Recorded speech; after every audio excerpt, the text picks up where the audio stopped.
بسم اللہ الرحمن الرحیم ایاک نعبد و ایاک نستعین۔ میرے پاکستانیوں، جو ہمارے لیے سب سے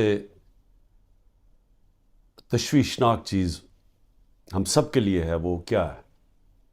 12 لاکھ پاکستانی جب سے یہ حکومت آئی ہے ملک چھوڑ کے چلے گئے۔ لیکن یہ 12 لاکھ پاکستانی کون سے پاکستانی ہیں؟ یہ وہ پاکستانی ہیں جن کو دنیا تیار ہے اپنے ملکوں میں لینے کے لیے۔ یورپ، امریکہ، کینیڈا، یہ اس طرح کے ملک یہ تیار ہیں ان کو لینے کے لیے، کیونکہ پروفیشنلز ہیں۔ یہ وہ لوگ ہیں جن کی ڈیمانڈ ہے دنیا سے باہر، یہ کہیں بھی جا سکتے ہیں۔ اور یہ کیونکہ یہ پروفیشنلز ہیں، ان کی کوئی ڈاکٹرز ہیں، کوئی اب لسٹ ہے پوری، کوئی انجینئرز ہیں، یعنی وہ لوگ جو ایک معاشرے کو آگے بڑھاتے ہیں، جو ایک معاشرے کی ترقی کے اندر پورا حصہ لیتے ہیں، وہ لوگ ہیں جن کو اس ملک کی بہت ضرورت تھی۔ اب وہ چھوڑ کے چلے گئے۔ 12 لاکھ لوگوں کا جانا صرف یہی نہیں کہ یہ وہ لوگ ہیں جن کو آرام سے ویزا بھی مل گیا، ان کو آرام سے ان کو نوکریاں بھی باہر مل گئی۔ یہ وہ لوگ ہیں جو پھر اپنا پیسہ بھی باہر لے کے گئے ہوں گے، کیونکہ خالی ہاتھ تو نہیں جانا تھا، تو انہوں نے پھر یہاں سے روپیوں کو ڈالرز میں کنورٹ کیا اور پھر ڈالرز باہر لے کے گئے۔ تو سوچیں کہ اس کی کتنا نقصان ہوا ہوگا پاکستان کو۔ اب یہ سوچیں کہ یہ کیوں ہو رہا ہے، کیوں لوگ چھوڑ کے جا رہے ہیں۔ وہ لوگ، پھر سے میں کہتا ہوں کہ جو ایک ملک کی ترقی کی بنیاد رکھتے ہیں وہ جا رہے ہیں۔ وہ اس لیے جا رہے ہیں کہ ان کی امید ختم ہو گئی ہے ملک سے۔ یہ امید کیوں ختم ہوئی ہے؟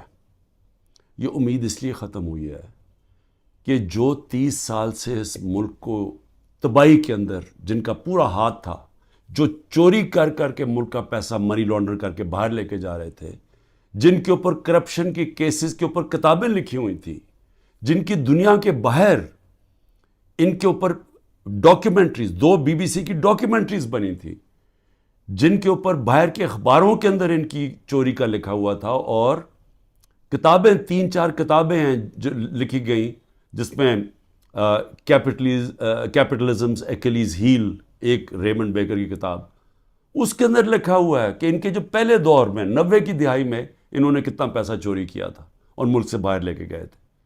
تو یہ وہ 2 مافیاز، ان کو اوپر آ کے بٹھا دیا۔ لوگوں نے تھوڑی دیر سوچا کہ چلیں جی ٹھیک ہے، الیکشن آئے گا تو ہم ان کو تب ان کے خلاف کھڑے ہوں گے۔ پھر جب انہوں نے دیکھا کہ پولیٹیکل انجینئرنگ ہو رہی ہے یہاں، اور جو ملک کی اسٹیبلشمنٹ ان کے ساتھ کھڑی ہو گئی ہے، اصل مایوسی تب ہوئی ہے کہ وہ لوگ جو یہ سمجھتے تھے کہ اس ملک کی اسٹیبلشمنٹ چلے جیسی بھی ہے، اس نے غلطیاں کی ہوگی، مارشل لا لگے ہوں گے، لیکن وہ ملک کا سوچتی ہے، کیونکہ ان کا جینا مرنا پاکستان میں، ان کے انٹرسٹ پاکستان میں۔ تو جب وہ ان لوگوں کے ساتھ کھڑی ہو گئی اور پولیٹیکل انجینئرنگ شروع کر دی ان لوگوں کو پھر سے جتانے کی، اور مایوسی تب چھائی، نا امیدی اور مایوسی کب چھائی کہ جب انہوں نے تماشا دیکھا کہ جو ملک کی سب سے بڑی پارٹی ہے، 70% سے زیادہ جس کی ایکسیپٹیبلٹی آج پاکستان میں ہے، ساری سرویز کہہ رہی ہیں کہ یہ پارٹی جیتے گی اور قوم اس کے ساتھ کھڑی ہے، 37 میں سے 30 بائی الیکشن یہ جیت جاتی ہے پارٹی، اس کے باوجود کہ اسٹیبلشمنٹ ان کے ساتھ کھڑی ہوتی ہے، اس کے باوجود عوام بتا دیتی ہے کہ وہ کیا چاہتی ہے۔ جب وہ دیکھتے ہیں کہ اس پارٹی کو کرش کرنے کی کوشش کی جا رہی ہے، اس کے اوپر ہر حربہ استعمال کیا جا رہا ہے، پورا 9 مئی کا ڈرامہ جو انشاءاللہ مجھے کبھی بھی موقع ملا میں ثابت کروں گا کہ وہ سارا ڈرامہ کیا گیا تھا PTI کو کرش کرنے کا۔ اس کا کوئی مقصد یہ نہیں تھا کہ انہوں نے کوئی غدار پکڑنے تھے، یعنی خیر اب تو ہمارے پاس ایویڈنس بھی آ گئی ہے، وہ جب موقع ملے تو ہم بتائیں گے کہ کیسے پری پلان کر کے اور پھر ایک ٹریپ کرنے کی کوشش کی گئی ہے پارٹی کو، اور پھر ورکر سارے ہزاروں ورکر اندر ڈال دیے، سینئر لیڈرشپ اندر ڈال دی، پھر وہ جو باہر نکلتا تھا صرف کہ میں جی پارٹی چھوڑ رہا ہوں تو وہ باہر نکل سکتا ہے، اور پھر یہ بتایا گیا کہ یہ فوج کے خلاف ہے، یعنی تحریک انصاف فوج کے خلاف ہے۔ کون اپنی فوج کے خلاف ہوگا؟ اچھا، اور کون اپنی فوج کے اوپر حملہ کرے گا؟ کوئی جیت سکتا ہے اپنی فوج کے اوپر حملہ کر کے؟ کیا وہ نہتے لوگ اور وہ جو عورتیں ہیں جو ابھی بھی پکڑی ہوئی ہیں عورتیں، کیا ان کے ذریعے ہم نے حملہ کرنا تھا فوج کے اوپر؟ تو یہ پورا ایک پلان، ایک پروپیگنڈا کیمپین، میڈیا کے منہ بند کیا گیا، میڈیا کے اندر پوری ایک کیمپین چلائی گئی اور لوگوں کو یہ بتانے کی کوشش کی گئی کہ یہ دیکھیں جی کتنے برے لوگ ہیں، یہ ملک کے غدار ہیں. جس طرح کے لوگوں کو نہیں پتا کہ جو اوپر بٹھائے ہوئے ہیں وہ کون ہیں. یا تو لوگ بھیڑ بکریاں ہیں کہ انہیں پتہ ہی نہیں کہ اوپر کون بیٹھے ہوئے ہیں. کیا ان کا ہم لوگوں کو 30 سال سے نہیں دیکھ رہے؟ کیا وہ لوگ جو ملک کا پیسہ چوری کر کے باہر لے کے جاتے ہیں اور جن کے بڑے بڑے محلات ہیں، جن کا بڑا اچھا رہن سہن ہے، جن کی بزنسز ہیں، جو بچے باہر ہیں، علاج باہر ہیں، چھٹیاں باہر ہیں، کیا وہ ملک سے زیادہ پیار کرتے ہیں؟ لیکن وہ لوگ جن کا جینا بھر رہا پاکستان میں وہ غدار ہے. تو کیا یہ قوم مان لے گی؟ اور مایوسی اس لیے کہ پولیٹیکل انجینئرنگ کی جا رہی ہے پی ٹی آئی کو کرش کر کے کہ یہ لوگوں کو پھر سے لے کے آئیں. اور پھر یہ جو نئے کوششیں ہو رہی ہیں کہ جی نئی پارٹیز بنائی جا رہی ہیں اور پی ٹی آئی کے لوگوں کو ادھر دھکیلا جا رہا ہے، کیونکہ انہیں یہ پتہ ہے کہ پی ٹی آئی کے لوگوں نے ان دونوں پارٹیز کو تو پاس جانا نہیں، کیونکہ سب کو پتہ ہے ان کا ووٹ بینک ہی نہیں ہے. تو پھر پی ٹی آئی کا کوئی جی یہ جو آج نئی بھی پارٹی بنی ہے اور پھر اس سے پہلے بھی کہ پی ٹی آئی لوگوں کو وہاں دھکیلا جائے. اب میں صرف مجھے حیرت ہوتی ہے کہ جو بھی یہ پلاننگ کر رہے ہیں، جو بھی یہ سوچ ہے اس کے پیچھے، کوئی ان کو تو کوئی ان کا احتساب ہوگا کہ یہ کر کیا رہے ہیں ملک کے ساتھ. کیا ان میں عقل ہے، سیاست کی سمجھ ہے، کیا ملک کی تاریخ کی سمجھ ہے، کیا ان کے پاس تعلیم ہے؟ تربیت تو مجھے پتہ نہیں ہے، کیونکہ جن کے پاس تربیت ہو وہ یہ نہ کریں جو حربے استعمال کیے جا رہے ہیں.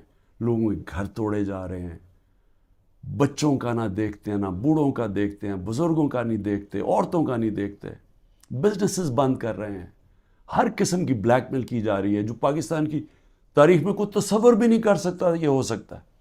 کسی پاکستان کی پولیٹیکل پارٹی کے ساتھ آج تک وہ نہیں ہوا جو آج ہمارے ساتھ کیا جا رہا ہے.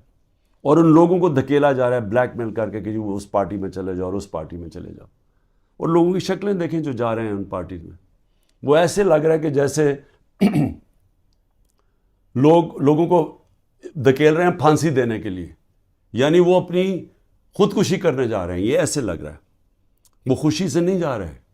جب لوگوں کو لے کے اس طرح لے کے جا رہے ہیں بلیک میل کر کے، زیادہ تر بلیک میل کر رہے ہیں، اور ان ساروں کو کئی تو دو تو میں دیکھ رہا تھا جیل سے سیدھا وہاں لے گئے ہیں. تو وہ کیوں اس طرح ان کی شکلوں میں خوشی کیوں نہیں ہے؟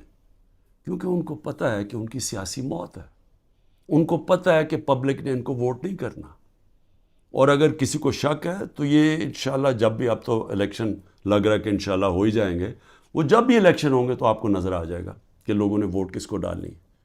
لیکن میں تو وہ سوچ رہا ہوں کہ کیا لوگوں کو جو یہ کر رہے ہیں پیچھے بیٹھ کے، جو برینز بیٹھی ہوئی ہیں، کیا ان کو سمجھ نہیں آ رہی کہ گراؤنڈ کے اوپر سچویشن ہے کیا آج پاکستان میں؟ کیا ان کو یہ نہیں پتا کہ یہ پہلی دفعہ 1970 کے بعد پاکستان میں یہ ماحول بنا ہے کہ نظریہ، پہلی دفعہ نظریاتی پولیٹکس ہو رہی ہے. ووٹر نے نظریے کے اوپر ووٹ ڈال لی ہیں، شخصیتیں ختم ہی ہو گئی ہیں. آپ جو مرضی کر لیں کہ جتنے جو 1970 میں کیا ہوا تھا، بڑے بڑے نام تھے، ایسے نام تھے کہ انہوں نے کہا ہمیں کیمپین کرنے کی ضرورت نہیں ہے 1970 میں. تو ایک دم نظریہ ویسٹ پاکستان میں آیا اور 84 سیٹیں جیت گیا 137 میں سے ذوالفقار علی بھٹو. لیکن اس سے بڑا جو سیلاب آیا وہ اس پاکستان میں آیا. میرے خیال میں 168 میں سے 162 سیٹیں جیت گیا مجیب الرحمان. اور وہ کیا چاہ رہا تھا؟ انصاف چاہ رہا تھا. وہ بھی حقیقی آزادی کی بات کر رہا تھا. وہ بھی یہ کہہ رہا تھا کہ ہمیں جو ہمارا حق ہے وہ نہیں مل رہا، ہم آزاد نہیں ہیں. جو کہ آج یہ 27 سال سے تحریک انصاف کہہ رہی ہے، انصاف کی تحریک، کہ انصاف انسانوں کو آزاد کرتا ہے. تو وہ بھی یہی کہہ رہا تھا. وہ اس وقت پاکستان سے علیحدہ نہیں ہونا چاہتا تھا. اس کے آپ پڑھ لیں 6 پوائنٹس، وہ صرف انصاف چاہ رہے تھے.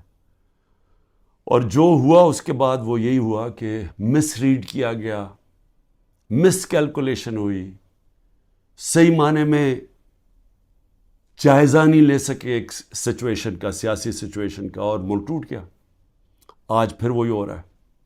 یہ جو بنائے جا رہے ہیں لوگوں کو، اور یہ جو پارٹیز بنائی جا رہی ہیں، اور یہ جو لوگوں کو دھکیلا جا رہا ہے، اور جو ہمارے لوگوں کو توڑا جا رہا ہے، تو یہ کیا یہ سمجھ نہیں آ رہی کہ گراؤنڈ کے اوپر سچویشن وہ 1970 والا ہے؟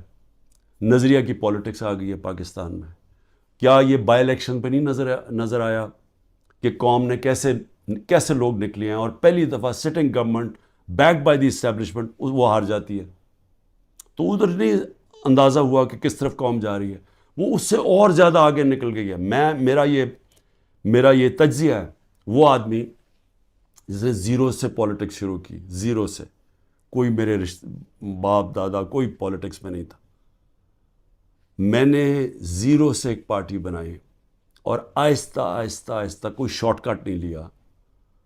حالانکہ مجھے جنرل مشرف نے آفر بھی بڑی آفر کی تھی جب میں اپنی ایک ہی سیٹ جیتا تھا کہ ان کے ساتھ مل جاؤ. کوئی شارٹ کٹ نہیں لیا، بڑا لمبا راستہ لیتے لیتے پارٹی بنائی، اور وہ پارٹی بنتی بنتی پاکستان کی سب سے بڑی پارٹی بن گئی. تو مجھے تو سب سے زیادہ اندازہ ہے جو کسی کو نہیں ہے پاکستان میں، کسی کا وہ تجربہ ہے ہی نہیں جو میرا ہے. کیونکہ یہاں تو ساری بنی بنائی پارٹیز کا حصہ تھا، یا کسی کا باپ تھا، یا کچھ تھا، یا نانا تھا، یا ماں تھی پالیٹکس میں، یا کوئی لیڈر تھے. یہ تو اس طرح بنے. یا وہ جنرل ضیاء نے اور جنرل جیلانی نے شفقت کر دی بہت بڑی ایک بزنس مین کے اوپر، اور وہ پولیٹیشین بن گیا، اور اب اس کے بچے تیار ہو گئے ہیں سارے. لیکن انہوں نے کوئی خود تو پارٹی نہیں بنائی، انہوں نے خود تو زیرو سے کوئی پارٹی نہیں بنائی. تو میں آج آپ کو کہہ رہا ہوں کہ عوام جدھر کھڑی ہے، یہ جو بھی حرکتیں کر رہے ہیں، اس سے صرف نفرتیں بڑھ رہی ہیں. اس سے کوئی الیکشن کے اوپر جو بھی کیلکولیشن ہے یہ غلط ہونے والی ہے. یہ جب الیکشن اناؤنس ہوں گے، پلان بنا ہوا ہے عمران خان کو ڈسکوالیفائی کرنا. بڑی تیزی سے کیسز آگے بڑھائے جا رہے ہیں، اور بڑی کسی تیزی سے کہ کسی نہ کسی طرح اس کو ڈسکوالیفائی کرو اور یا اس کو جیل میں ڈالو. اور وہ میں تیار ہوں اس کے لیے. مجھے پتہ ہے کہ میں نے اپنی ساری پارٹی کو بتا دیا کہ یہ اگلے ہفتے سے پوری تیاری کر لو کہ میں آپ کے ساتھ نہیں ہوں گا، تو اس کی بھی میں تیاری کر رہا ہوں. لیکن میں کچھ اور کہہ رہا ہوں. کیا اس سے یہ پولیٹیکل انجینئرنگ کامیاب ہو جائے گی؟ میرے خیال میں اتنا زیادہ دھاندلی کرنی پڑے گی کہ سارا الیکشن کا پروسیس ہی ختم، ڈسکریڈٹ ہو جائے گا. جس طرح وہ سندھ میں الیکشن کرواتا ہے وہ زرداری، وہ الیکشن تو ہوتا ہی نہیں ہے. پولیس پوری پکڑ کے لوگوں کو اندر ڈال رہی ہے. باقی جو یا پیسے دے کے خرید لو اور یا پھر جیل میں ڈال دو، اور اس کے بعد الیکشن کروا دو. یہ تو الیکشن نہیں ہے. یہ تو جو لوکل گورنمنٹ الیکشن یا بائی الیکشنز میں، تو جو اصل الیکشن ہے پاکستان کا، اور 25 کروڑ لوگوں کا الیکشن ہے، اگر یہ الیکشن ٹھیک نہ کروایا گیا، اس کے اپنے اثرات ہیں. وہ اور ڈی اسٹیبلائز کرے گا. اس ملک کے اندر سیاسی استحکام آئے گا ہی نہیں، اور جب تک وہ نہیں آئے گا تو میں بار بار کہتا گیا تو معاشی استحکام نہیں آ سکتا. تو ہم تو اور ڈوبتے جائیں گے، جو قرضوں کے اندر ہم ڈوبتے جا رہے ہیں. آمدنی سکڑتی جا رہی ہے، قرضے بڑھتے جا رہے ہیں، قیمتیں بڑھتی جا رہی ہیں، لوگ غربت کی لکیر سے نیچے جا رہے ہیں، بے روزگاری بڑھتی جا رہی ہے. تو ہم تو اس طرف جا رہے ہیں. تو وہ تو تب ہی ٹھیک ہوگا جو کہ صرف صاف اور شفاف الیکشن سے ملک بچ سکتا ہے. لیکن اسٹیبلشمنٹ دوسری طرف لے کے جا رہی ہے. چھوٹی چھوٹی پاکستان میں پارٹیز چھوٹی چھوٹی لے آئیں. پلان تو یہ ہے کہ وہ ہر کسی کو تھوڑی سیٹیں دلوا دیں، وہ سارے اوپر، اور اوپر سے پھر اسٹیبلشمنٹ کنٹرول کرے گی پاکستان کو. تو اس سے تو ملک ٹھیک نہیں ہونے لگا. جو ملک کی ضرورت ہے وہ اس کی اپوزٹ ہے، وہ بالکل متبادل ہے اس کے. اور وہ کیا ہے کہ صاف اور شفاف الیکشن ہو، ایک پبلک مینڈیٹ سے پارٹی آئے پاور پہ، اور وہ پھر رول آف لا قائم کرے. دیکھیں جو لوگ چھوڑ کے جا رہے ہیں وہ جنگل کے قانون سے بھاگ رہے ہیں. تو جب وہ دیکھتے ہیں کسی کے گھر میں بھی توڑ کے گھس جاؤ، بیوی بچوں کو پکڑ لو، رشتہ داروں کو پکڑ لو، بزنسز بند کر دو، تو خوف آ رہا ہے لوگوں کو. پہلے تو کبھی ایسے سنتے ہی نہیں تھے. نہیں تو بیچارے غریب لوگوں سے ایسے ہوتا تھا نا. یہ میں اپنی پارٹی کو پہلی دفعہ میں اپنی پارٹی کو کہتا ہوں، جو ہمارے سے ہو رہا ہے یا کمزور سے ہمیشہ ہوتا رہا پاکستان میں جب طاقتور کے سامنے کھڑا ہوتا ہے. اور اس لیے ملک آگے نہیں بڑھ سکتا، کیونکہ اس ملک کے اندر انصاف ہی نہیں ہے. تو یہ تو انصاف کی ساری حدیں ہی توڑ دی ہیں. یہ تو وہ نظام آ گیا جو کہ ہم کوئی تصور ہی نہیں کر سکتا تھا کہ پاکستان یا دنیا کی کسی جمہوریت میں آئے. تو جب اس طرح کے حالات ہیں تو لوگوں کی نا امیدی تو بڑھنی ہے, مایوسی تو بڑھنی ہے, لوگوں نے تو جانا ہے چھوڑ کے. اس لیے میں آخر میں یہ کہنا چاہتا ہوں کہ یہ جو ایکسپیریمنٹس کر رہے ہیں یہ پہلے فیل ہو چکے ہیں, اور اس ملک کے اندر جو 90 کی دہائی کی سیاست تھی وہ ختم ہو چکی ہے.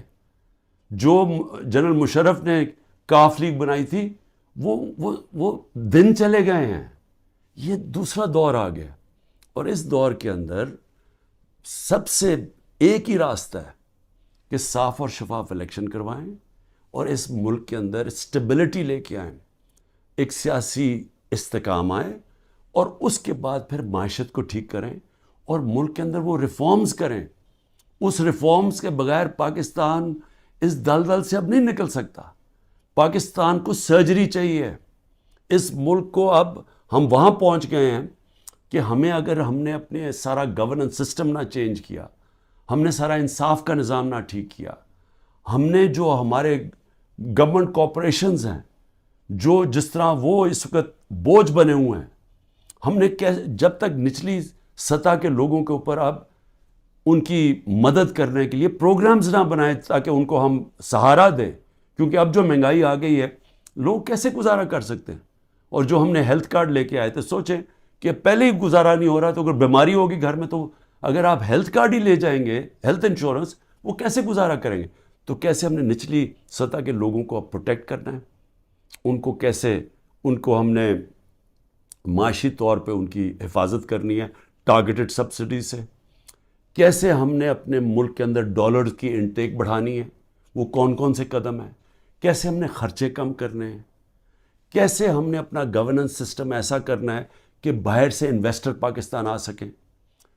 کیسے ان کو اعتماد دینا ہے اپنے رول آف لا پہ کہ ہمارے یہاں اس ملک کے اندر آپ اگر اپنی سرمایہ کاری کریں گے تو ہم اس کی حفاظت, ہمارا قانون اس کی حفاظت کرے گا, لیول پلینگ فیلڈ دے گا, وہ کنڈیشنز دے گا کہ جب اب مثلا چائنا سے جب انڈسٹری ہم چاہتے تھے کہ پاکستان آئے, تو میری جب پریمیئر لی سے ان کے بات ہوئی تو انہوں نے مجھے کیا کہا, انہوں نے کہا دیکھیں مسئلہ یہ ہے کہ پاکستان میں ہمارے سارے انڈسٹریز کہتے ہیں کہ ٹائم بہت لگتا ہے, یہاں کام ہی نہیں ہوتا آپ کی, بڑا سلو ہے آپ کا سسٹم.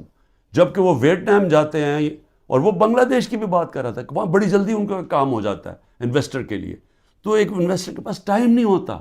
تو یہ ہمیں ساری اصلاحات کرنی پڑیں گی, اور اس کے لیے سب سے بڑی ضرورت ہے کہ صاف اور شفاف الیکشن سے ایک مضبوط, ایک سٹیبل حکومت آئے. سٹیبلٹی اب صرف ایک طرح ہی آئے گی, صاف اور شفاف الیکشن, اور یہ پولیٹیکل انجینئرنگ کو مسترد کیا جائے. پاکستان زندہ باد.